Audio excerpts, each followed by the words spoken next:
सुप्रभात मित्रों, आईएसपीसीएस के इस सीरीज में रघुवंश का जो है वर्णन किया जा रहा है। रघुवंश का प्रथम सर्ग है और ये आईएसपीसीएस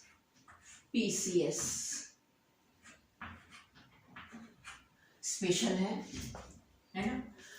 तो चलिए, इसका जो श्लोक नंबर 8 है ना, और मैं हूँ डॉक्टर जयंती त्यागी। मेरे चैनल का नाम है जया लिटरेचर।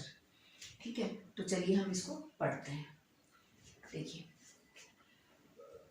शैशवेभ्यस्त विद्यानां यौवने विषयैषिणां वार्धके मुनिवृत्तानां योगेनान्ते तनुत्यजाम्।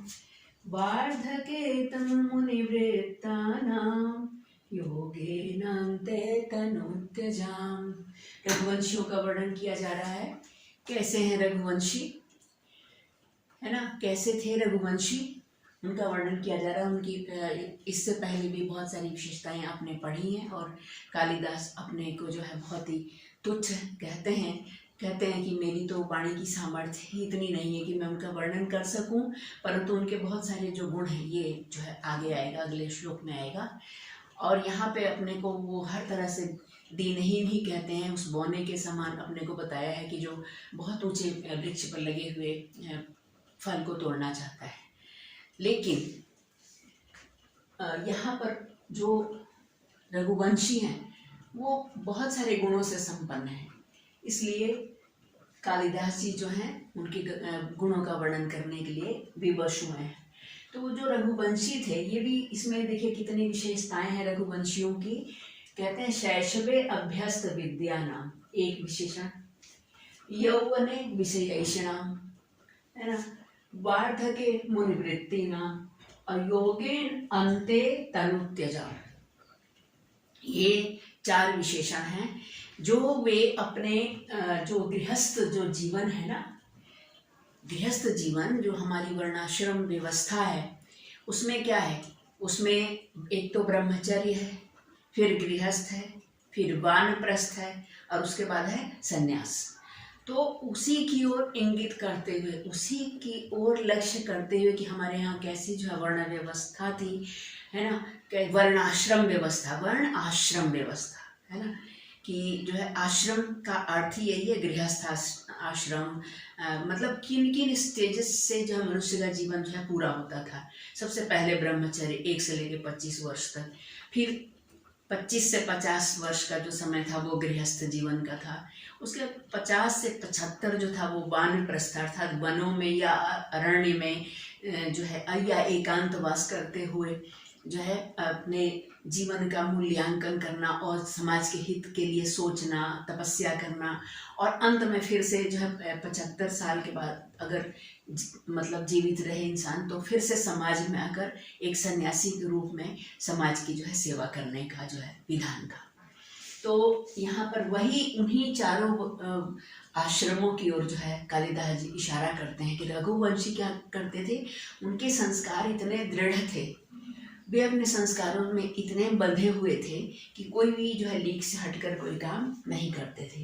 वो क्या करते थे कि शैशवे, देखिए अन्वय से देख लेते हैं, शैशवे अभ्यस्त विद्यानां यौवने विषयैषिणां वार्धके मुनिवृत्तिनां अन्ते योगेन तनुत्यजाम्। देखिए, कहते थे शैशवे, शैशव माने शिशु काल में, है ना, 1 से लेके आजकल जो है 1 से लेके 6 वर्ष तक का जो समय है शैशवावस्था है।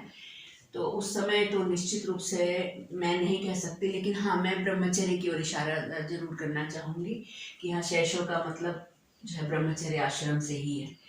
तो अब आप कहेंगे कैसे, शिशु थोड़ी होता है वो, लेकिन ठीक है शिशु नहीं होता है, लेकिन जो उसका जो कर्म है वो ब्रह्मचर्य तक जो है बिल्कुल एक शिशु के समान ही ब्रह्मचर्य का एक जो है मतलब शुद्ध जीवन का, है ना, एक बिल्कुल ब्रह्मचारी की तरह ही रहना था, है ना।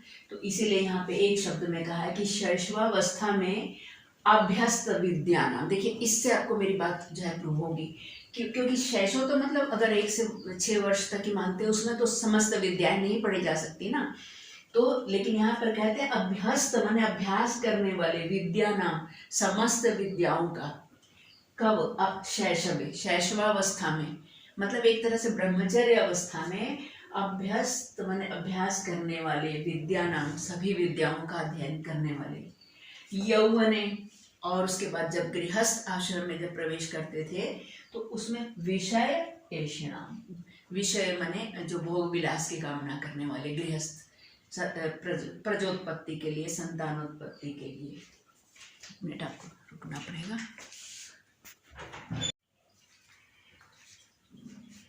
हाँ जी, अब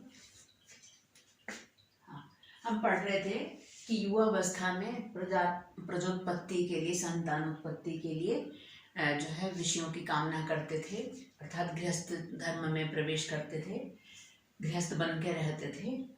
और वार्धके, यहाँ लिखा देखिए, वार्धके मुनि वृत्ति नाम, और जो वृद्धावस्था थी उसमें कैसे रहते थे? वो मुनियों की तरह नियम संयम से रहते थे। जब बुढ़ापा उनका आ जाता था, है ना, मेरा यहाँ पर जो है वार्धक्य का मतलब आप यही समझ लीजिए 50 से 75 वर्ष का जो समय था वानप्रस्थ का, उसमें उस वार्धक्य अर्थात वृद्धावस्था में वे मुनि वृत्ति नाम, मुनियों का वृत्ति अर्थात आचरण, मुनियों जैसा आचरण करते थे, है ना, ऋषि मुनियों जैसे रहते थे। और उसके बाद अंते, यहाँ अंते से मतलब है संन्यास आश्रम में जब प्रवेश करते थे और जब उनका अंत समय आता था तो अंत में योगेन तनु त्यजाम, योग बल से अपने तनु माने शरीर को त्यजाम त्यागने वाले, विशेषण है रघुवंशियों का। अंत में, है ना, योगेन योग से तनु त्यजाम अपने शरीर का त्याग करने वाले रघुणाम रघुओं के, रघुवंशियों के अन्वयम वक्षे, मैं वंश का वर्णन करूंगा, रघुवंशियों के वंश का मैं वर्णन करूंगा। एक बार फिर से इसको देख लेते हैं सम्यक तरीके से। शैशवावस्था में अभ्यस्त विद्या नाम समस्त, शैशवावस्था अर्थात ब्रह्मचर्य में, आश्रम में समस्त विद्याओं का अध्ययन करने वाले। विद्या कितने प्रकार की? शस्त्र और शास्त्र। तो जो रघुवंशी थे दोनों ही प्रकार की विद्याओं का अध्ययन करते थे। शस्त्र विद्या, है ना, उसमें जो हथियार चलाना, धनुर्विद्या विद्या आदि, और शास्त्र विद्या, वेद शास्त्र पुराण इत्यादि का, है ना। तो समस्त विद्याओं का अध्ययन करने वाले। यौवने विषयैषणाम, युवावस्था में विषयों की ओर उन्मुख होने वाले अर्थात गृहस्थ धर्म का पालन करने वाले। वार्धके और वृद्धावस्था में मुनि वृत्ति नाम, मुनियों के समान आचरण करने वाले। अंत और अंत समय में मतलब मृत्यु के समय में योगेन योग बल से तनु त्यजाम अपने शरीर का त्याग करने वाले।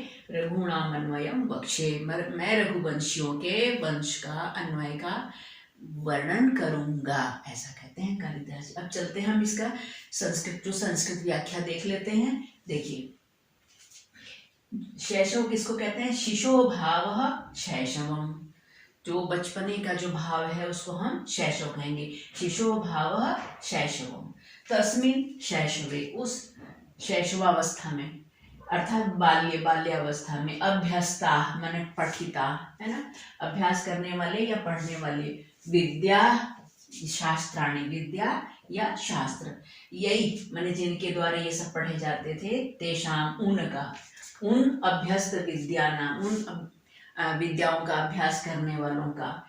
और कहते हैं यौवन किसको कहते हैं? यूनो भाव यौवनम, जो युवावस्था का जो भाव है उसको कहते हैं यौवन। उस यौवनम, है ना, तस्मिन, उसमें, है ना, मैं इसकी हिंदी बता देती हूँ ना, हाँ, जिससे आपको समझने में आसानी हो जाएगी। यौवनम माने यौवन में, तस्मिन उस यौवने, तस्मिन यौवने उस यौवन में, अर्थात तारुण्य तरुणावस्था में। विषयम माने भोग विलासम इच्छन्ति, भोग विषयों का या भोग विलास का जो है इच्छा करते थे। और इच्छन्ति अभिलषन्ति इति, अब ऐसा जो करेगा उसको कहेंगे विषयैषिणः, है ना, उनको कहेंगे विषयों में मन लगाने वाले। तेषाम माने उनका, उन विषयैषिणाम उन विषयों मैंने भोग विलास आदि गृहस्थ धर्म निभाने वाले लोगों के तारुण्य माने तरुणावस्था में, और तरुणावस्था में गृहस्थ आश्रमेणा, तारुण्य का मतलब है गृहस्थ आश्रम में रहने वाले, इति अर्थ, ऐसा अर्थ है। वृद्धस्य भावो वार्धकम, वार्धकम किसको कहेंगे? जो वृद्धत्व का, बुढ़ापे का जो भाव है उसको वार्धक कहेंगे। वृद्धस्य भावो वार्धकम तस्मिन वार्धके, उस वृद्धावस्था में, उस वृद्धत्व, एक शब्द में कहेंगे तो वृद्धत्व है ना। मंतारह है ना, मंतारा माने वेद शास्त्रार्थ तत्व गंतारा है ना। वृद्धत्व में क्या होता था? मंत्रों का अध्ययन, वेद शास्त्र आदि का जो है को जानने वाले मुनयः, जैसे कि मुनि होते हैं ना, ऐसे मुनियों के समान। तेषाम वृत्ति मुनयस, मुनि जो होते थे, मुनियों के समान जिनका आचरण था। तेषाम वृत्ति रिव वृत्ति, मुनियों के आचरण के समान जिनका आचरण था उसको कहेंगे मुनि वृत्ति है ना। वर्तनम माने जो है आचार है ना, वर्तनम का अर्थ है आचार व्यवहार, इत्यर्थ, यह अर्थ है। तो जिनके ऐसे जो है मुनियों के समान आचरण और व्यवहार थे है ना, उनको कहेंगे मुनि वृत्ति है ना। मुनि वृत्ति की ये व्याख्या है जिनकी है ना। तेषाम मुनि वृत्ति नाम, उन मुनियों के समान आचरण करने वाले है ना। तेषाम मनोवृत्ति नाम वानप्रस्थाश्रम मीणाम, अर्थात देखिए अभी जो मैंने अभी पहले ही कहा था, जैसे कि वो वानप्रस्थ आश्रम में रहने वाले जो लोग होते हैं है ना, ऐसे मुनियों के समान। और अंत में शरीर त्याग समय, शरीर के त्याग करने के समय मरण काले, अर्थात मरण काले इत्यर्थ, मरने का मरण काल इति अर्थ, ऐसा अर्थ है। योगेन चित्तवृत्ति निरोधेन, योगेन का अर्थ है अपने चित्त की वृत्तियों का को जो है समेट लेना, निरोध कर लेना है ना। निरोध के द्वारा भगवत ध्यानेन, भगवान अपने अंतःकरण में अपनी समस्त चित्त वृत्तियों को एकाग्र करके और भगवत ध्यानेन, भगवान का ध्यान करते हुए इत्यर्थ है, यह इसका अर्थ है। किसका? योगेन का अर्थ है। तनु शरीरम, तनु माने शरीरम, त्यजंती जो शरीर का त्याग करते हैं, मुंचंती मतलब छोड़ते हैं, इति तनु त्यजः, उनको हम कहेंगे तनु त्यजः। तेषाम तनु त्यजाम, और उन इस प्रकार से शरीर छोड़ने वालों का, रघुनाम ऐसे छोड़ने वाले रघुनाम, रघुवंशियों के अन्वयम वक्ष्ये, मैं उनके वंश का वर्णन करूंगा है ना। यह इसका संस्कृत टू संस्कृत व्याख्या है। अब इसका अभिप्राय संस्कृत में लिख देते हैं, देखिए।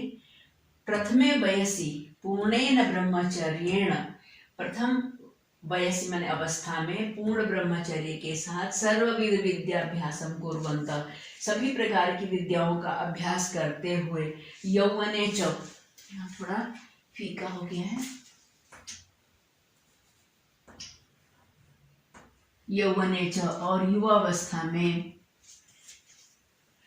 शास्त्रानुमोदितम, शास्त्र के द्वारा जो जिस पर अनुमोदन किया गया है, मतलब जो शास्त्र के अनुकूल है ना, ऐसे गृहस्थ सुखम उपभुंजाना है ना। यहाँ पे आएगा ये सौ का इधर है। शास्त्र के द्वारा अनुमोदित गृहस्थ, शास्त्र के द्वारा अनुमोदित क्या है, उसमें स्त्री के साथ संसर्ग का भी समय निश्चित है, वो है शास्त्र के साथ। और वैसे तो अपनी मनमर्जी से जो है गृहस्थ आश्रम चलाना, उसका निषेध किया गया। तो रघुवंशी जो थे वो शास्त्र के अनुकूल ही स्त्री संसर्ग भी करते थे। तो शास्त्रानुमोदित गृहस्थ सुखम उपभुंजाना जरायाम, और जरा मैंने वृद्धावस्था आने पर, जरायाम संप्राप्तायाम, वृद्धावस्था प्राप्त होने पर, स्वसुतेभ्य अपने पुत्रों के लिए राज्यम समर्प्य, अपने राज्य को समर्पित करके, वने तपस्यन्त, वन में तपस्या करते हुए, अन्ते च योगाभ्यासेन, और अंत में योगाभ्यास के द्वारा या समाधिना, समाधि एक शब्द में कहा जाए तो समाधि के द्वारा, देह त्यागिना, जो देह का त्याग करते थे, ये माने जो है ना, ये रघव आसन, ऐसे जो रघव मीन्स रघुवंशी थे, तेषाम अन्वयम वक्षे, उनके मैं वंश का वर्णन करूंगा। अब हिंदी अनुवाद भी इसका, हालांकि आपको लिखना नहीं, मैं बार बार कहती हूँ संस्कृत में ही करना है ये वाला प्रश्न नंबर 5 है जहाँ तक मुझे ध्यान है। आईएएस संस्कृत का वैकल्पिक जो प्रश्न पत्र आता है उसके सिलेबस के हिसाब से मैं चल रही हूँ। तो जो बचपन में ब्रह्मचारी रहकर विद्याभ्यास करते थे, जो जवानी में गृहस्थ आश्रम में रहकर विषयों का उपभोग या उपभोग होना चाहिए, विषयों का उपभोग करते थे और बुढ़ापे में मुनियों के समान वन में रहकर तपस्या करते थे, अर्थात वानप्रस्थ आश्रम का पालन करते थे, जो अंत समय परमात्मा का ध्यान करते हुए शरीर का त्याग करते थे, ऐसे रघुवंशियों का मैं वर्णन करूंगा। ठीक है, और यहाँ पर भी वही है अनुष्टुप छंद, है ना, छंद जो है यहाँ लिखा नहीं था, छंद जो है 8 वर्णों का समवृत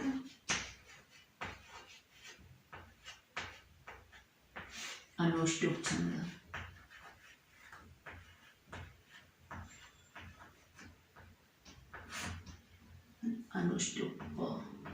अनुष्टुप छंद। तो उम्मीद है कि आपको जो है मेरी पढ़ाई समझ में आ रही होगी, और जो सिलेबस में 10 श्लोक तक ही है संस्कृत टू संस्कृत व्याख्या, तो ये 8वां है, 9वां भी मिल जाएगा और इसके बाद 10वां भी हो जाएगा। तो जो है आप मेरे चैनल से जुड़े रहिएगा और आपको इससे लाभ ही होगा। ठीक है, तो बहुत बहुत धन्यवाद आपका दिन शुभ हो।